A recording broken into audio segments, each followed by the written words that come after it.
we give away a 30-minute reading, personal reading with Corby. Lucky audience member gets that. Who wants to pick this out? You want to do it? Okay, sure. See if I can get it open. Okay, here we go. Pick one out for us. 843431. Let's see. Oh my God, it was close. That's 843431. Got it over here. Congratulations.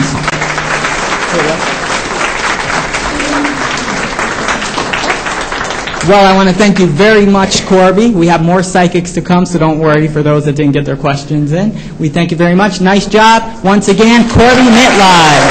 Thanks, guys.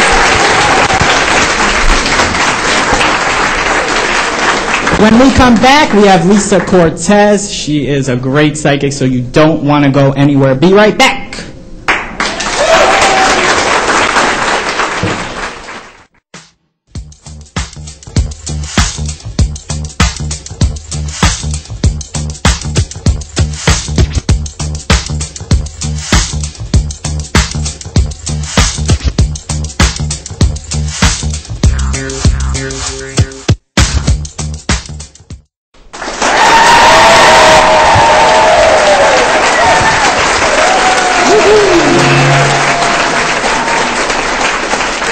Welcome back to True Talk. If you're just joining us, I'm your host, John Cancio. We're having a lot of fun today. We're having a psychic quest, and audience members have questions, and we're just having a lot of fun. And next up on the show, we have Lisa Cortes. Give her a hand, everybody.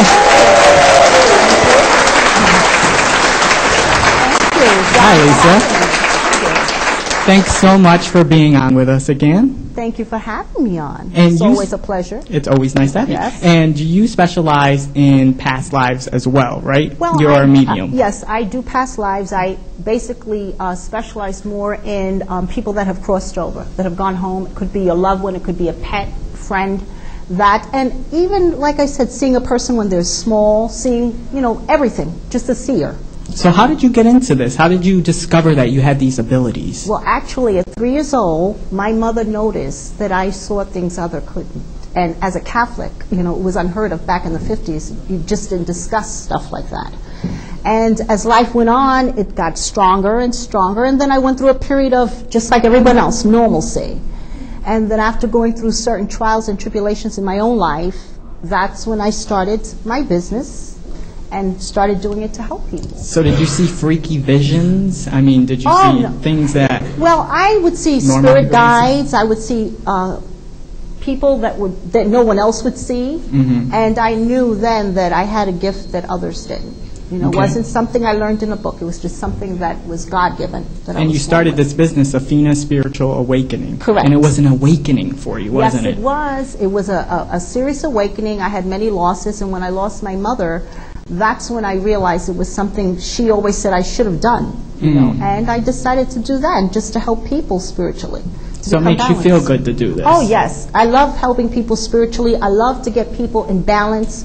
When you're in balance, everything goes right. When you're off balance, you could have all the money in the world, all the friends around you, and you're going to be depressed and everything is going to go wrong. You have to take care of your spiritual body just like your physical body. So I'm a strong believer in that. Well, I guess I'll start off again. I had a friend who passed. His name was Gary. And he was an older man, and he always helped me out, get into shows and things. And is he watching? Is he proud? Yes, he is. And Gary, I don't know if you know him, but Gary, when I see him, I see where he could have had, like I said, problems with the heart because of like someone grabbing their arm like this. So that's what I see. He has crossed over. Okay. He's doing fine. Okay. So what does it mean when they don't cross over? They're like stuck? When you don't cross over, when your spiritual body doesn't cross over, you are kind of stuck. That's what people call ghosts. Now, we're all spiritual, but ghosts are different from spirit. Ghosts are people that didn't go home, or they have a connection here. They may have left a loved one that they don't want to leave. They may be fearful of going to God because they've done something wrong. So it's different reasons. Ghosts will appear to anybody. Can they hurt us? I can't say they can hurt you, but they can make your life miserable. They can annoy you, yes, but they won't hurt you. You know, they can't kill you, but, you know, they can be quite annoying. The whole thing is just letting them go to the light. They have to go home. So what do you do, like point them to the light? Well, you try to coax them to go over. Okay. A lot of them are stubborn. They won't do it. Really? Where spirit... So what do you do? You just say, like, go away? Like, how do you do that? No, you let them know that they're no longer alive. That's the first thing. And you try to tell them to go to the light. Some of them will, some of them won't. When it's their time, they will. Okay. Even if they're not doing it that specific time, they will. Can it sometimes take a really long time? It can. Now remember, our time is different from spirit time. To us, a day, 1,000 years, for us could be a day in spirit time. So, and it could be the opposite. So it's totally different. Right. Okay, so let's take some audience reading. Sure. Stand on up. What's your name? Carol. Hi, Carol. Hi, Carol. Hi. Today would have been my father's 86th birthday, but he died back in 1983. And I just want to know if he has any message for me. Yes. What is your father's name? Carl. He loves you. That's the first thing. Did your father have problems? I don't know if it's your father, but somebody around you had problems breathing. Like, do you or anybody around you? Because I'm feeling somebody having problems breathing. So I don't know where it's coming from. But as soon as you stood up, that's what I felt. Breathing. You know, if someone has like asthma, emphysema, something like that. My nephew did. Okay, because as soon as you stood up, that's the first thing I got. As for your father, yes, he's gone home. He does love you. Your father was, this is what they tell me, kind of like a jokester. You know, happy. A happy guy. Hard worker. He's telling me very, very hard. Sometimes he'd work harder than, than he should have. But yes, he loves you. He's there. Sometime when you're sleeping, he goes to the room. He checks on you. I don't know if you've saw coins on the floor. Did you ever see pennies on your floor, coins? Look on your floor. Sometimes they do that. He just came to me the other night in a dream, and it's been a long time, telling me he was going to sell my piano. And I know he would never sell my piano.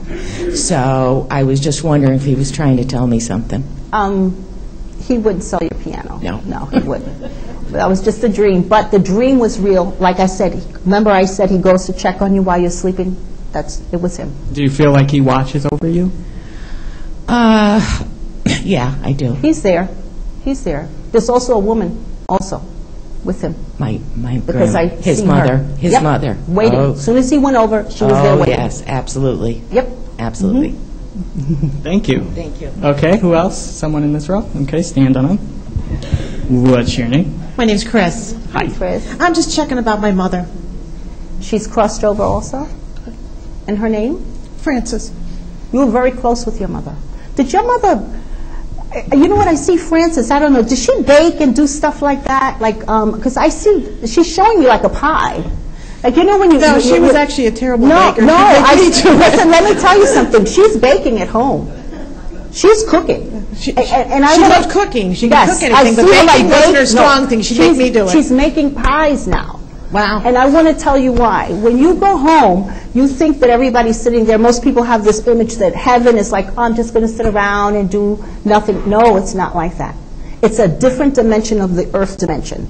At home, she is baking. Even though she was a horrible baker here, she's baking at home. Because I see her cooking. She used to try. She had tons of cooking. I see her baking. I see her doing, trying to do the pies. Even the pies with the strips. Looks like the apple pies. Oh, my God.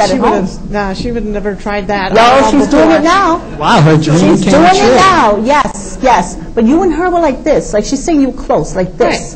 Right. That was your friend, your mother and your friend. And she's fine. She went home. She went straight to the light. They also told me that your mother was, when I say spiritual, it could be like religious, a person that may believe in God a lot or go to church or do things like that. She always believed in God, but she was also, too, she did a lot of spiritual stuff herself. She used to read the cards and stuff. That's what they're saying. It's very spiritual, she told me. Yeah. Yep. She's with you, too. That's good. Mm-hmm. Oh. Thank you. Thank you. Anyone else in this room? No? Up here? Stand on up. My name is Nadine. Hi, I Nadine. recently lost a relative that was very dear to me, and I was wondering how she was doing. Was it an aunt or somebody? Yes. because that's what I'm picking up. Yes. Yeah. And you have a lot of pain in your eyes, let me tell you. As soon as I looked right at you, you know, you have to, I'm feeling her emotion. I don't know why I'm feeling your emotion. She's doing okay. Yes, but they're telling me that she kind of suffered. Suffered A lot. You know what I mean? Like, there's people that go quick, and there's people that have an illness beforehand. and they suffer. That's what I'm feeling from her. But she's fine. She's healthy. She's doing okay. And believe it or not, I see her like dancing, like moving, dancing. Yeah, she was always moving Yep, around. Yes, that's yes. it. Yeah, she's doing fine. But I don't want you to be in pain. Okay. Because I see pain in your eyes and a lot of other things that are going on. Yeah, Okay? for sure. Thank you. Mm-hmm. Okay.